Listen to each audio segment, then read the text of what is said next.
Hello students of class 12 আমরা unit 1 স্থির তড়িতে 4th chapter ধারক ধারকত্ব পড়ছি অনেকদিন ধরে। তো সেই চ্যাপ্টারে এটা হচ্ছে লাস্ট ভিডিও, কারণ আমরা লাস্ট ভিডিওতে আর্টস নিউমেরিক্যাল প্রবলেম সেটের কিছু ইম্পর্টেন্ট অঙ্ক আলোচনা করেছিলাম, যেগুলো এইচএস এবং স্পেশালি এন্ট্রান্সে খুব কাজে লাগতে পারে সেই টাইপের প্রশ্ন। কিন্তু সেখানে আমরা কোশ্চেন নাম্বার 12 অবধি আলোচনা করেছিলাম। তো সেটা বাদেও আরো 7-8টা অঙ্ক রয়েছে যেগুলো কিন্তু গুরুত্বপূর্ণ হতে পারে এইচএস এবং এন্ট্রান্স দুটোতেই। তো সেইটা আলোচনা আমরা এই ভিডিওর মাধ্যমে সম্পন্ন করব এবং চ্যাপ্টারটা শেষ করব, এবং পরের ভিডিওতে ইউনিট 2 ফার্স্ট চ্যাপ্টার অর্থাৎ তড়িৎ প্রবাহ ও ওহমের সূত্র সেটা নিয়ে আলোচনা শুরু করব। তো সবচেয়ে প্রথম সেটা হচ্ছে কোশ্চেন নাম্বার 13 তোমাদের ছায়া প্রকাশনী বইতে 181 পেজে। তো সেইখানে কোশ্চেন নাম্বার 13 থেকে 16 এই চারটা প্রশ্নই কিন্তু আমাদেরকে করতে হবে, তার কারণ হচ্ছে এই চারটেই গুরুত্বপূর্ণ প্রশ্ন রয়েছে। তার মধ্যে সবচেয়ে প্রথম যেটা হচ্ছে কোশ্চেন নাম্বার 13।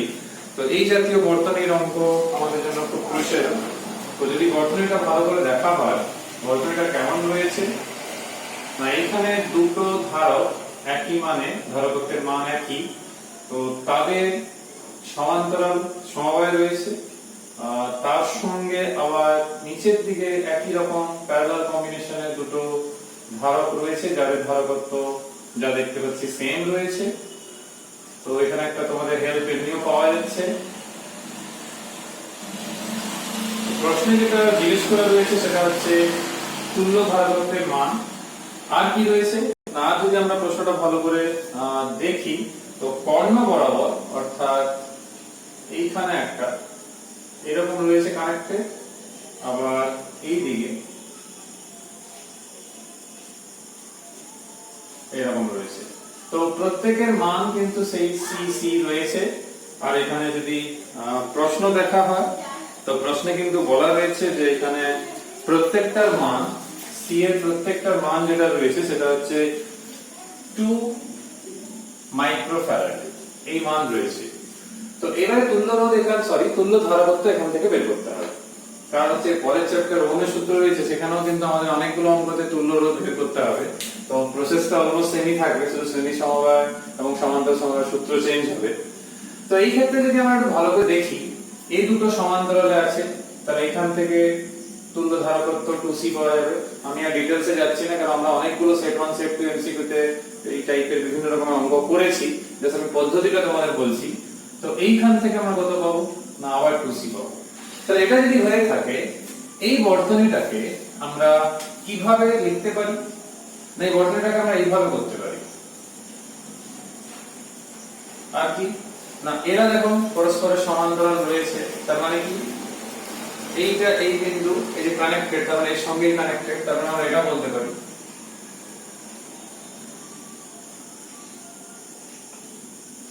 আবার নিচে একটা রয়েছে,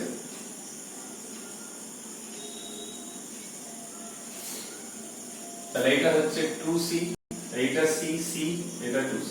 তার মানে আলটিমেট যে ব্যাপারটা দাঁড়িয়ে যাচ্ছে সেটা হচ্ছে সবগুলোর আলটিমেট একটা প্যারালাল কম্বিনেশন কিন্তু দাঁড়াচ্ছে। তো সবগুলোর আলটিমেট প্যারালাল কম্বিনেশন দাঁড়ানো মানে বুঝতে পারছো 2c রয়েছে, c রয়েছে, c রয়েছে, আবার 2c রয়েছে, তার মানে 2c plus c plus c আবার প্লাস 2c, তার মানে কত 6c। c এর মান কত 2 মাইক্রোফ্যারাড, তার উত্তর হবে 12 মাইক্রোফ্যারাড। তো অ্যাপ্রোচটা এরকম, কিন্তু এমসিকিউ আকারে থাকলে তোমরা শর্টে এইভাবে করতে পারো, কিন্তু যদি পরীক্ষাতে একটা 3 মার্কসের কোশ্চেন আকারে কি 2 মার্কসে থাকে, তখন তোমরা কাজ করবে কোনটা কি সমবায় আছে সেগুলো লিখবে, দরকার হলে নামকরণ করে দেবে c1 c2 c3 c4 c5 c6, তাহলে লিখতে সুবিধা হবে। যে বর্তনীতে উপরের বর্তনীতে c1 c2 সমান্তরাল সমবায়, ধরি তাদের তুল্য ধারকত্ব c, সেখান থেকে বের করলে তাহলে এই দুটো তার সঙ্গে যে সমান্তরাল তাদের নাম নিয়ে বলে দিলে, এই দুটো সমান্তরাল সেটা বলে দিলে, শেষে তুল্য ধারকত্ব একটা হয়তো ধরে নিলে এবং c ইকুইভ্যালেন্ট সেখান থেকে বের করে দিলে। তো এটাই অ্যাকচুয়ালি প্রসেস। নেক্সট প্রশ্ন যেটা রয়েছে সেরকম প্রশ্ন কিন্তু আমরা সম্ভবত সেট 2 তে এরকম অঙ্ক আমরা করেছি। তো এইখানে প্রশ্ন যেটা রয়েছে বলা সেটা হচ্ছে যে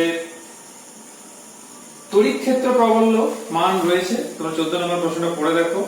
তো তার থেকে বেশি হলে তড়িৎকরণ হয়, 5 মিটার ব্যাসের একটা গোলক নেওয়া হয়েছে। তো সর্বাধিক কত বিভব প্রয়োগ করা যাবে এবং গোলকটি সর্বাধিক কত আধান ধরে রাখতে পারবে কিংবা গ্রহণ করতে পারবে। তো এইটা আমরা কিভাবে নির্ণয় করব? তবে যদি আমরা ডেটাগুলোকে আগে যদি লিখি তাহলে কি দাঁড়াচ্ছে?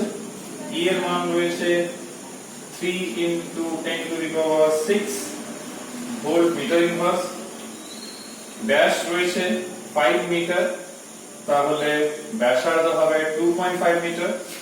আমরা কুলম্বের উপপাদ্য জানি, E = sigma by epsilon naught. তো এখান থেকে সিগমা হচ্ছে E * এপসিলন নট। E এর মান দেওয়া রয়েছে, তো এখান থেকে আমরা খুব সহজেই মান বের করতে পারবো। 3 into 10 to the power 6 আর এপসিলন 0 তোমরা জানো 8.854 10 to the power -12 কিংবা 8.85 বসালেও হবে। নেক্সট যে ব্যাপারটা জানাচ্ছে সেটা হচ্ছে যে এই ক্ষেত্রে সিগমা সমান কত হয় না গোলীয় যদি ধরি আমি, তাহলে q/4πr²। এটা আমরা একদম ফার্স্ট চ্যাপ্টার থেকে পড়ে আসছি, স্থিরতড়িতে প্রাথমিক ঘটনাবলী থেকে। তো এইখানে এই মানটা নিচে নামিয়ে দেবে। 4πr² এর মধ্যে r এর মান রয়েছে, তাহলে 4πr² পেয়ে গেলে সেখান থেকে q, তাহলে শুধুমাত্র এখান থেকে q বের করে নেবে। আমি বের করে দেখেছি, উত্তরও কিন্তু মিলছে। কত এসেছে না 2.08 10 to the power -3 কুলম্ব। তোমরা নিজেরাও ক্যালকুলেটরে চেক করতে পারো। নেক্সট এটা বলেছিল যে বিভব কত হবে, অর্থাৎ কতটা পরিমাণ বিভব হবে। না যদি আমরা একটু ভেবে দেখি, বিভবের যে রাশিমালা ছিল তড়িৎ বিভব চ্যাপ্টার পড়ার সময় বিন্দু আধানের ক্ষেত্রে যেটা দেখেছো, সেটা q/4πε0r রয়েছে। তো q এর মান আগেরটাতেই পেয়ে গেলাম, অর্থাৎ এই ফর্মুলা থেকেই পেয়ে গেছি। সেই q এর মানটা এখানে বসিয়ে দেবে, আর r এর মান রয়েছে বসাবে, উত্তর পেয়ে যাবে। তো আমি বসিয়ে যেটা পেয়েছি সেটা হচ্ছে 7.5 10 to the power 6 ভোল্ট। তো তোমরা নিজেরাও করতে পারো, তোমাদের প্র্যাকটিস হবে। নেক্সট যে কোশ্চেন রয়েছে সেটা হচ্ছে কোশ্চেন নাম্বার 15 এবং 16, দুটোই বর্তনীর প্রশ্ন, দুটোই সহজ, দুটোই এন্ট্রান্সেরই প্রশ্ন। তো সেই জন্য আমি প্রশ্নটাকে চুজ করেছি, কারণ আমাদের এটা এইচএস থেকে শুরু করে এন্ট্রান্স দুই ক্ষেত্রেই কিন্তু এটা কাজে লাগতে পারে। তো এই প্রশ্নটা করার জন্য যেটা করতে হবে, প্রথমে আমরা বর্তনীটা এঁকে নেব। তো 15টা তো খুবই সহজ রয়েছে। তো এখানে একটা 12 ভোল্টের সাপ্লাই রয়েছে যা দেখতে পাচ্ছি, তার সমান্তরালে একটা ধারক রয়েছে, এইখানে একটা 6 মাইক্রোফ্যারাডের ধারক রয়েছে, আর এইখানে হচ্ছে 4 মাইক্রোফ্যারাডের ধারক,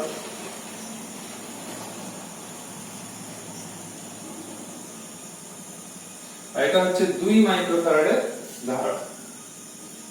এটা হচ্ছে কত 12 ভোল্ট। এবার প্রশ্নে কি বলেছে দেখো, প্রশ্নে বলছে 2 মাইক্রোফ্যারাড ধারকত্বের ধারকে সঞ্চিত আধানের যে পরিমাণ, সেই পরিমাণটা নির্ণয় করতে হবে। তো এই অঙ্কটা সহজ কেন সেটা আমি বলি। তোমরা যদি ধারকের কম্বিনেশনটা দেখো, তো এই দুটো যে ধারক 4 এবং 2 এরা কি সমবায়ে রয়েছে না এরা রয়েছে সমান্তরাল সমবায়ে রয়েছে। তাহলে সমান্তরাল সমবায়ে যদি রয়ে থাকে তাহলে একটু ভেবে রাখো, আমরা 4 এবং 2 তাদের তুল্য ধারকত্ব কত হবে না c হবে 4 + 2 অর্থাৎ 6 মাইক্রোফ্যারাড। এই যে 6 মাইক্রোফ্যারাড আমরা পেলাম, তো যদি আমরা আরেকটু ভাবি, এইখানে একটা 6 মাইক্রোফ্যারাড আছে, তার মানে এখান থেকে যা পেলাম এইদিকে আবার একটা 6 মাইক্রোফ্যারাড আছে, তার মানে এই দুজন থেকে একটা, তার সঙ্গে আবার 6 মাইক্রোফ্যারাড, সেটা কি সমবায়ে থাকছে না সেটা যদি আমরা একটু দেখি, সেটা থাকছে তার সঙ্গে শ্রেণী সমবায়ে থাকছে। তো শ্রেণী সমবায়ে আধান একই থাকে যতগুলো ধারক থাকুক না কেন, তার মানে এই 6 মাইক্রোফ্যারাড আর এই 6 মাইক্রোফ্যারাড তারা থাকছে শ্রেণীতে, তাহলে তাদের তুল্য ধারকত্ব কত হবে না এটা যদি আমি c ইকুইভ্যালেন্ট মান বলি, তাহলে 36/12। তাহলে এইখান থেকে আমরা দেখতে পাচ্ছি 3 মাইক্রোফ্যারাড। কিন্তু এখানে একটা জিনিস লক্ষ্য করে দেখো, আমাদের এটা তো হচ্ছে তুল্য ধারকত্বের ব্যাপারে যদি আমরা চলে আসি, তাহলে আমরা এখানে যেটা পাবো সেটা কি না, যেহেতু শুধুমাত্র 2 মাইক্রোফ্যারাডের অ্যাক্রসে বের করতে বলেছে, তাহলে আমাদের জন্য কাজটা কিন্তু একটু সহজ হয়ে গেল। এটা অবশ্য এমনি তুল্য ধারকত্বটা বের করলাম, কাজটা সহজ কেন হলো সেটা বলি। সমান্তরাল সমবায়ে যুক্ত রয়েছে, তাহলে বিভব পার্থক্য 2 মাইক্রোফ্যারাডের অ্যাক্রসে যা এই 4 মাইক্রোফ্যারাডের যে রয়েছে তার অ্যাক্রসে তাই থাকবে। তার মানে এই 2 মাইক্রোফ্যারাডে যদি আমি বের করি, নাম যদি আমি Q2 দিই, তাহলে হবে কত? C2 V। তো C2 কত? 2 মাইক্রোফ্যারাড, আর V কত? 12, তাহলে মাইক্রোকুলম এককে, তাহলে 24 মাইক্রোকুলম। ওই জন্য দেখবে বইতে উত্তর তাই রয়েছে 24 মাইক্রোকুলম। আর 16 দাগে যে প্রশ্ন রয়েছে সেটাও সেই বর্তনীর প্রশ্ন। তো এখানে দেখবে একটা বর্তনী রয়েছে। তো এখানে যে প্রশ্নতে যেটা জিজ্ঞেস করছে সেটা হচ্ছে 4.5 মাইক্রোফ্যারাড যেটা রয়েছে তার প্রান্তীয় বিভব পার্থক্য জিজ্ঞেস করেছে। তাহলে আগে আমরা বর্তনীটা একটু দেখে নিই কি ছিল বর্তনীতে। এখানে একটা 4.5 মাইক্রোফ্যারাডের ধারক রয়েছে, এইখানে সমান্তরালে দুটো ধারক রয়েছে, এইখানে কানেক্টেড। এইটা হচ্ছে 12 ভোল্টের, আর এইটা হচ্ছে 3 মাইক্রোফ্যারাডে, আর এটা হচ্ছে 6 মাইক্রোফ্যারাডে। তাহলে বুঝতেই পারছো এখানে সমান্তরালে রয়েছে 3 মাইক্রোফ্যারাড আর 6 মাইক্রোফ্যারাড। তো যেহেতু সমান্তরালে রয়েছে তার মানে তুল্য ধারা করতে হবে 3 + 6। তোমরা নিজেরা লিখে করতে পারবে, এরকম অনেকগুলো করেছো। প্রশ্ন তাহলে কি রয়েছে না, জিজ্ঞেস করছে যে 4.5 মাইক্রোফ্যারাডের অ্যাক্রসে বিভব পার্থক্য কত হবে। তো তার আগে আমাদের কর্তব্য তুল্য ধারকত্ব পুরো বর্তনী বের করা। সেটা কি করে করব না, এই দুটো সমান্তরাল তার সঙ্গে একটা শ্রেণী, তাহলে তুল্য ধারকত্ব কত হবে যদি আমি ভাবি, তাহলে 4.5 * 9 / 4.5 + 9। তো এটা থেকে যে মানটা পেয়েছি সেটা বলি। তো সেটা পাওয়া গেছে কত? 3 মাইক্রোফ্যারাড। তো এই মানটা পেলাম। তো এই মানটা পাওয়ার পর আমাদের যেহেতু শ্রেণী সমবায়তে থাকছে তাহলে আধান বের করতে কোনো সমস্যা নেই, কারণ আমরা সাপ্লাইটাও জানি। তাহলে আধান কত হবে? 3 * 12 মাইক্রোকুলম, অর্থাৎ 36 মাইক্রোকুলম। তো এটা হচ্ছে প্রাথমিক কাজ, আমরা আধানটা বের করে নিলাম। আধানটা বের করার পর আমাদের যেহেতু প্রান্তীয় বিভব চেয়েছে, প্রান্তীয় বিভব পার্থক্য, এর যদি নাম আমি একে C1 দিই এই 4.5 কে, তাহলে আমরা কি করতে পারি না V1 সমান আধান তো একই থাকবে যেহেতু শ্রেণী সমবায়, Q/C1। তো Q কত না, Q হচ্ছে 36 মাইক্রোকুলম, আর নিচে আছে C1, C1 এর মান কত? 4.5 মাইক্রোফ্যারাড। তাহলে 36/4.5। তাহলে এইখান থেকে যে মানটা আমরা পাচ্ছি সেটা হচ্ছে কত না 8 ভোল্ট। তাহলে উত্তর হবে 8 ভোল্ট। তো এই প্রশ্নটা একটা গুরুত্বপূর্ণ। এরপর একটা গুরুত্বপূর্ণ প্রশ্ন রয়েছে যেটা আমরা অঙ্ক করার সময় সরাসরি এটা আমরা ইউজ করি। সেটা হচ্ছে যে 18 দাগে দেখবে যে n সংখ্যক সদৃশ্য ধারকের সমান্তরাল সমবায়ের বিভব পার্থক্য, তারপর শ্রেণীতে না হলো, তো দুটোর মধ্যে বিভব পার্থক্য কত হবে সেইটা বের করতে হবে। অর্থাৎ যে সমান্তরাল সমবায় থেকে যখন আমরা শ্রেণী সমবায়তে করলাম, তো শ্রেণী সমবায়ের বিভব পার্থক্য আলাদা, সমান্তরাল আলাদা। তো তাদের দুজনের মধ্যে সম্পর্ক, কারণ হচ্ছে n সংখ্যক নেওয়া হয়েছে। তো এইটা অ্যাপ্রোচ করার সময় যেটা তোমাদের মাথায় রাখতে হবে সেটা হচ্ছে আমরা প্রশ্নে যেহেতু বলেছে n সংখ্যক সমান্তরালে রয়েছে, তো n সংখ্যক যখন সমান্তরালে থাকবে তো তোমরা এইখানে যেহেতু আমাদের প্রশ্নগুলোতে দেখবে এখানে বলেছে প্রথমে n সংখ্যক রয়েছে, তারপরে রয়েছে শ্রেণী সমবায়, তাদেরকে কিন্তু যুক্ত করতে বলা হয়েছে। তার মানে প্রথম যেটা তোমাদেরকে মাথায় রাখতে হবে সেটা হচ্ছে তুল্য ধারকত্ব। যেহেতু প্রশ্নের প্রথম রয়েছে মনে হয় সমান্তরাল, তো তুল্য ধারকত্ব সমান্তরাল সমবায় কত হবে না, সেটা হবে কত না ধারকত্ব বাড়ে সমান্তরাল তোমরা জানো, তো তাকে আমি n * c বলতে পারি। এক একটা যদি c হয় তাহলে n সংখ্যক একই রকম সদৃশ্য, তাহলে n * c হবে। তো এই ক্ষেত্রে মোট যে আধান হবে সেটা কত হবে? না কত সংখ্যক, না প্রশ্নে বলেছে n সংখ্যক। তাহলে আমরা বলতে পারি q ইকুয়ালস টু ধারকত্ব কত, না nc, আর বিভব পার্থক্য সমান্তরাল সমবায় একই থাকে, তোমরা জানো, কোনো পরিবর্তন হয় না, তো এজন্য nc ইনটু v। এরপর বলা হচ্ছে শ্রেণী সমবায়, অর্থাৎ শ্রেণী সমবায় যুক্ত করলে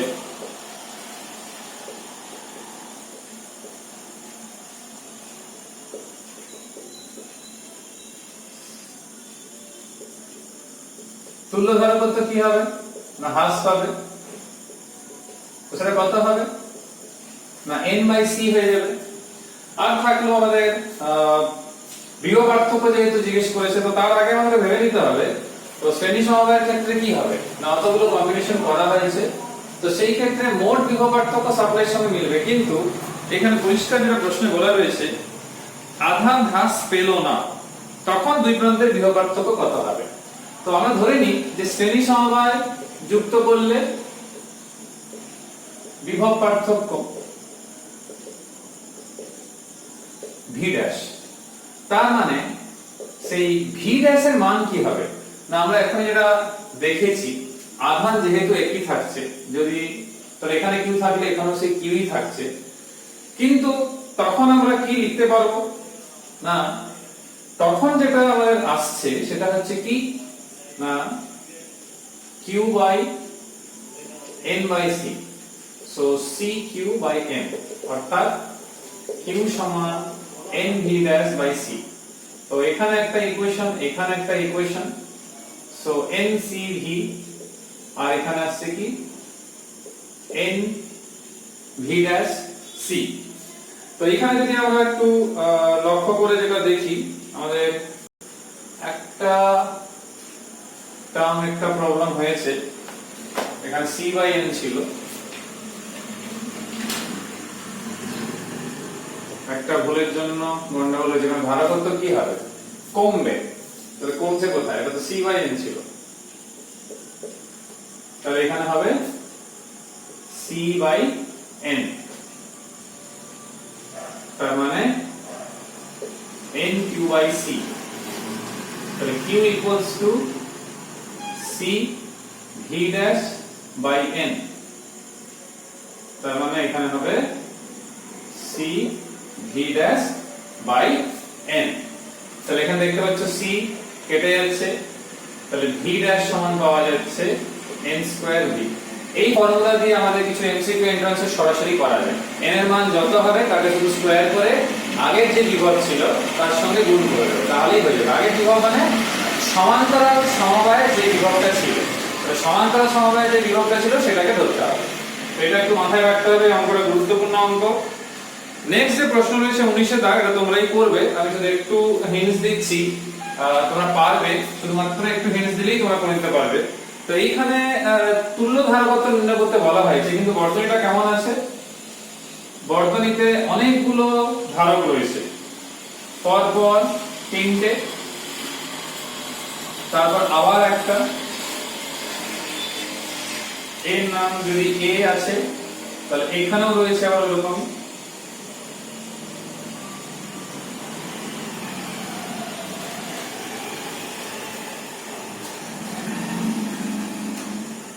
এইখান থেকে কানেকশন এইভাবে করা হয়েছে,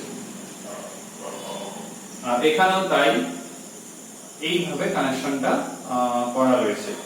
প্রশ্নে বলা রয়েছে যে প্রত্যেকটার মান, একে যদি আমি প্রত্যেকটাকে এরকম c c c ধরি ধারকত্বের মান, এটা যদি আমি b বিন্দু বলি, তাহলে c হচ্ছে 3 মাইক্রোফ্যারাড, আর একটা শুধু কানেকশন রয়েছে সেটা হচ্ছে এইটা, না তো দুটো আলাদা আলাদা হয়ে গেল বর্তনী। এবারে বলেছে তুল্য ধারকত্বের মান কত হবে। তো এই অঙ্কটা তোমরা নিজেরাই করতে পারবে, আমি শুধু একটু তোমাদের ধরিয়ে দিই। দেখো এই তিনজন কি সমবায় আছে, শ্রেণী সমবায় আছে, এদের থেকে আমরা পাবো কি c/3, এই তিনজনও শ্রেণী সমবায় আছে, তাহলে এদের থেকেও পাবো আমরা c/3। এখানে ভুলবশত আমাদের n/c লেখা হয়ে গেছে, কিন্তু অ্যাকচুয়ালি সেটা তো c/n ই হবে, কারণ আমরা থিওরিতে যখন পড়েছিলাম ধারকের সমবায় তখন তোমরা প্রমাণ দেখেছিলে। তাহলে এখানে c/3 আছে, কিন্তু দেখো চতুর্থ যে ধারক নিচে এবং উপরে, সেটা কিন্তু ঘুরে আবার কানেক্টেড এই প্রান্তের সঙ্গে। তার মানে কি c/3 এর সঙ্গে কি সমবায়, হ্যাঁ সমান্তরাল সমবায় সে যুক্ত হচ্ছে। তার মানে কি এই ক্ষেত্রে একটা আসছে c/3 + c, এখানেও একটা আসছে c/3 + c। তার মানে বুঝতেই পারছো 4c/3 দুটোতেই আসছে। আমরা চাইলে 3 মান বসে এখনই করে নিতে পারবো।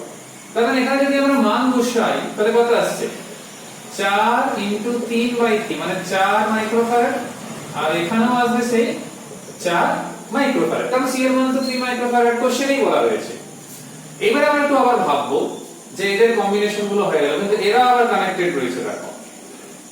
তাহলে এরা যদি কানেক্টেড থাকে তাহলে আমাদেরকে একটু ভাবতে হবে যে তুল্য ধারকত্ব, যেহেতু যদি প্রশ্নটা আমরা লক্ষ্য করে যদি দেখি, তারা বলছে কি না তুল্য ধারকত্বের কথা এখানে জিজ্ঞেস করেছে।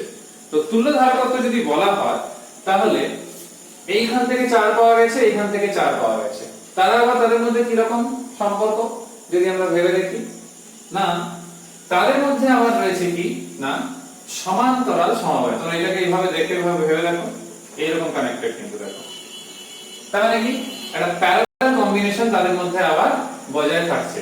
ওই জন্য দেখবে তোমরা বইতেও উত্তর রয়েছে কত না 8 মাইক্রোফ্যারাড রয়েছে। তো এই 8 মাইক্রোফ্যারাড থাকার জন্য কিন্তু আমরা উত্তরটা কিন্তু পাচ্ছি, কারণ হচ্ছে এইদিকে যেটা পেলাম 4, যেটা দেখতে পাচ্ছ এখানে আবার 4, তো তাদের মধ্যে আবার এই ক্ষেত্রে যদি আমরা ভেবে দেখি এইটা তো ঘুরে যাচ্ছে ওইদিকে প্যারালাল কম্বিনেশন, তো যেটা পাওয়া যাচ্ছে তার সঙ্গে এদিকে আবার প্যারালাল কম্বিনেশন, এই জন্য এই 4 যুক্ত হয়ে তুল্য ধারকত্বে পাওয়া যাবে 8 মাইক্রোফ্যারাড। তোমরা এক একটা নাম দিয়ে C1 C2 C3 C4 C5 C6 তোমাদের মতো নাম দিয়ে এক একটা ধরে লিখে করতে পারো। এবার নেক্সট পেজে অর্থাৎ 181 পেজে আমরা দুটো অঙ্ক নিয়ে আলোচনা করব, সেটা হচ্ছে 20 এবং 21। আর নয়, কারণ আর যেগুলো রয়েছে সেগুলো অনেক বড় অঙ্ক, আমাদের সেগুলো কিন্তু এইচএস এ খুব একটা গুরুত্বপূর্ণ নয়। ধরে রাখতে পারো একদমই মানে আসে না, এখন অবধি তো নতুন সিলেবাসে একবারও সেরকম নেই। তো কোশ্চেন নাম্বার 20 যেটা রয়েছে সিবিএসসি প্রশ্ন যেটা রয়েছে, তো সেই প্রশ্ন যদি আমরা একটু দেখি, সেইখানে কত পরিমাণ শক্তি নষ্ট হচ্ছে সেটা নিয়ে বলেছে, কিন্তু একটা ধারক রয়েছে আর একটা অনাহিত ধারক রয়েছে। তো এই টাইপের একটা প্রশ্ন আমরা করেছি, কিন্তু সম্ভবত এই হোয়াটসঅ্যাপে করেছি আর সেট 2 তেও করেছি। তো এখানে যা তথ্য রয়েছে, প্রথম ধারকের ধারকত্বের মান রয়েছে কত, 5 মাইক্রোফ্যারাড, তার বিভব কত না 100 ভোল্ট, এখানে বলাই রয়েছে 100 ভোল্ট একটা উৎস, অর্থাৎ যে উৎসের সঙ্গে যুক্ত করা আছে তার বিভব হচ্ছে 100 ভোল্ট সাপ্লাই, আর অনাহিত যেহেতু দ্বিতীয়টা সেই জন্য তার ভোল্টেজটা দেওয়া রয়েছে। তো প্রাথমিকভাবে শক্তি তোমরা নিজেরাই বের করতে পারবে, আমি আর করছি না, হাফ C1 V1²। তাহলে C1 এর মান রয়েছে এখানে, V1 এর মান রয়েছে, মানটা বসিয়ে দেবে। তো মান বসিয়ে কত পেয়েছি আমি, 0.025 জুল। তো তোমরা নিজে বসিয়ে বের করতে পারবে, এরকম অঙ্ক আমরা অনেকগুলো করেছি। তারপর হচ্ছে যেহেতু আধানের বন্টন হচ্ছে, তো সাধারণ বিভব বের করতে হবে। তো তার জন্য আমরা ফর্মুলা জানি, এইটা এটা অনেকবার করেছি আমরা অঙ্ক। তো মানগুলো দেওয়া রয়েছে দেখো, এখানে বসিয়ে দেবে, সেখান থেকে ভি পাওয়া যাবে। তো ভি যেটা পেয়েছি আমি সেটা হচ্ছে কত, 125/2 ভোল্ট। তোমরা চাইলে এটাকে ফ্র্যাকশনে লিখতে পারো, কোনো অসুবিধা নেই। এই যে ভি এর মান পেলাম, এখান থেকে অন্তিম যে শক্তি ধারকের মধ্যে সেটা বের করে নেবে, half C1 + C2 V²। V² মানে এই যে মানটা পেলে, আর C1 C2 মানে এই C1 এর মান আর এই যে C2 এর মান। এইটা বসিয়ে যে মানটা পেয়েছি সেটা হচ্ছে 0.0156 জুল। এবার প্রশ্নে কি জিজ্ঞেস করেছে কোন পরিমাণ শক্তি বিনষ্ট কিংবা নষ্ট হচ্ছে, তো সেটা কত হবে না ডেল্টা ই। তো ডেল্টা ই সমান কত হবে না E1 আগে এবং এখন হচ্ছে E2, তো বিয়োগটা যেটা পেলাম 0.0094 জুল। তো এটাই চেয়েছে আর এটাই সম্ভবত উত্তরও রয়েছে। তো এটা একটা ভালো প্রশ্ন, এই জাতীয় প্রশ্ন করেছে, কিন্তু জাস্ট একটু ঘুরিয়ে জিজ্ঞেস করা হয়েছে। লাস্ট আমাদের এই চ্যাপ্টারে অর্থাৎ এই ভিডিওর প্রশ্ন, সেটা হচ্ছে কোশ্চেন নাম্বার 21। একটা ইন্টারেস্টিং প্রশ্ন, একটু ডিফারেন্ট টাইপের প্রশ্ন। এই প্রশ্নতে যেটা আমরা দেখতে পাচ্ছি সেটা হচ্ছে যে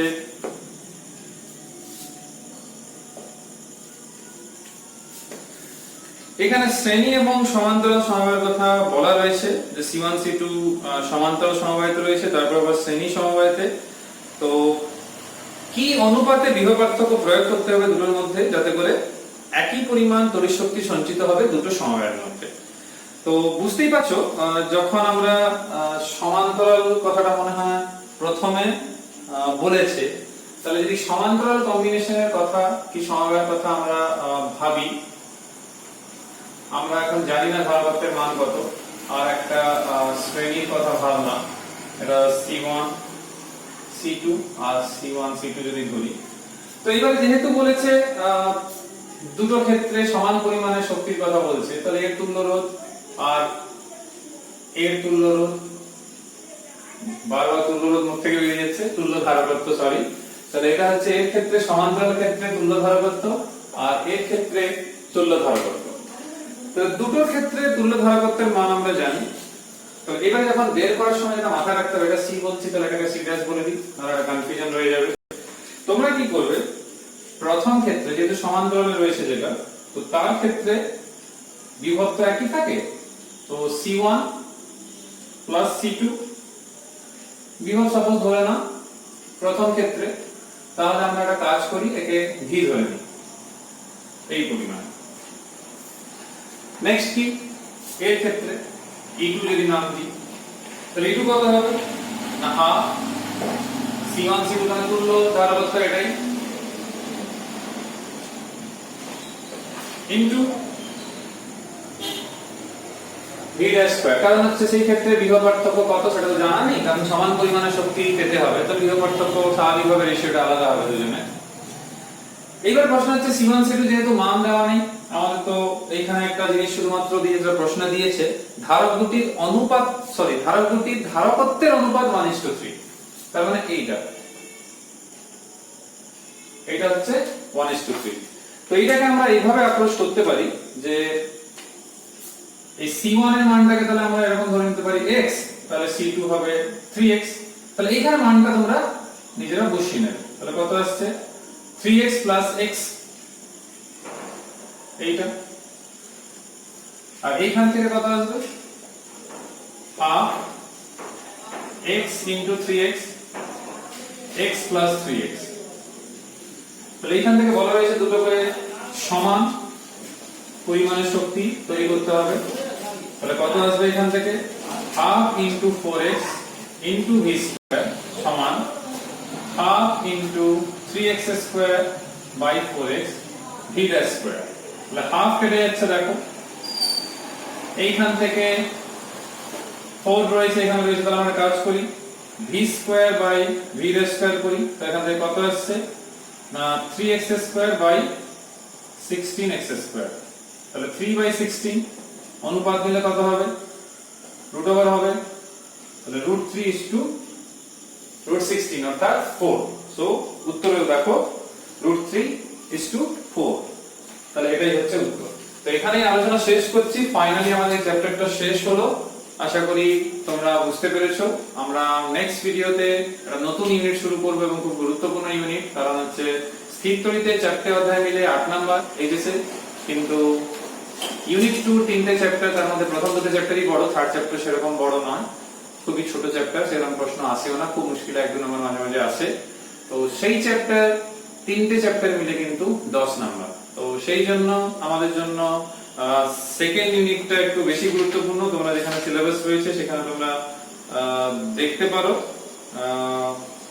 সরি 10 নম্বর নয় 8 নম্বর রয়েছে, কিন্তু 3টে চ্যাপ্টার মিলেই রয়েছে কিন্তু। তো সেই জন্য আমি তোমাদেরকে বলবো, তো 3টে চ্যাপ্টারে 8 নম্বর, তার মধ্যে একটা চ্যাপ্টার খুবই ছোট, কিন্তু স্থির তড়িতে 4টে চ্যাপ্টার ছিল। তো সেই জন্য আমাদের নেক্সট ইউনিটটাও যথেষ্ট গুরুত্বপূর্ণ থাকবে, সেখান থেকে একটা লং প্রশ্ন 5 নম্বরের আসে। তো নেক্সট ভিডিওতে আমরা সেটাই শুরু করব, তড়িৎ প্রবাহ এবং ওহমের সূত্র। তো পরের ভিডিও তোমাদের সঙ্গে আবার দেখা হবে। তোমরা সবাই সাবধানে সুস্থ থাকবে। নেক্সট ভিডিওতে দেখা হচ্ছে ইউনিট 2 ফার্স্ট চ্যাপ্টার নিয়ে। Till then, by.